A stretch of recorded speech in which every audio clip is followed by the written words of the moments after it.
What's up mga ka-Big Bites? Jokic may big announcement, sasaya fans ng GSW at Lakers. Pero bago ka sana magpatuloy sa panunood ay huwag mong kalimutang mag-subscribe sa aking YouTube channel.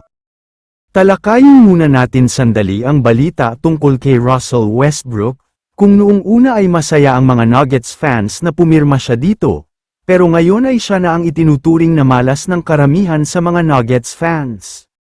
Mukhang totoo nga talaga ang sinasabi ng lahat, na magre-retire itong si Westbrook na hindi makakakuha ng kampyonato, posibleng ito na kasi ang huling beses na magkakaroon siya ng deep playoff run pero natapos na nga ito dahil sa OKC.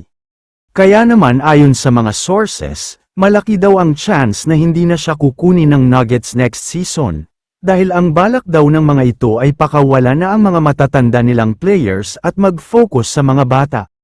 Pero mukhang hindi lang si Westbrook ang mawawala sa Nuggets next season, dahil pati ang former MVP na si Nikola Jokic ay posibleng umalis na daw dahil hindi talaga siya masaya sa isa na namang disappointing playoffs nila.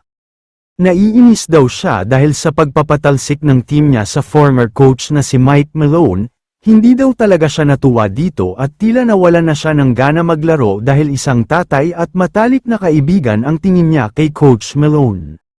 Kaya naman ayon sa mga sources ay gusto daw ni Jokic na maghanap ng team na manunumbalik ang saya niya.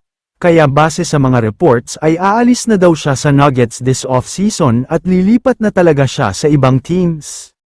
Mukhang dapat na talagang maging masaya ang Lakers dito, dahil alam naman nating lahat na sobrang kailangan talaga nila ng isang big man, yung tipong magiging katulong nina LeBron James at Luka Doncic sa depensa at opensa.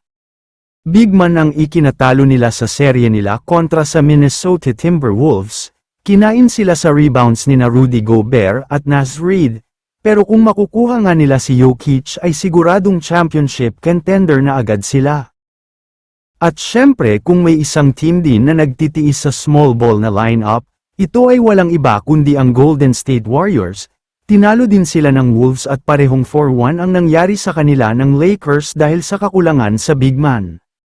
Pero dahil sa pagiging available for trade ni Nikola Jokic, mukhang dapat nating asahan na isa ang GSW sa gagawa ng hakbang at paraan para makuha siya.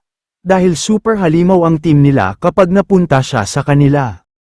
Kaya naman kung kayo ang tatanungin, ano ang masasabi nyo sa balitang ito? I-comment mo naman ang opinyon mo tungkol sa tanong na ito. Dito na muna nagtatapos ang video na ito.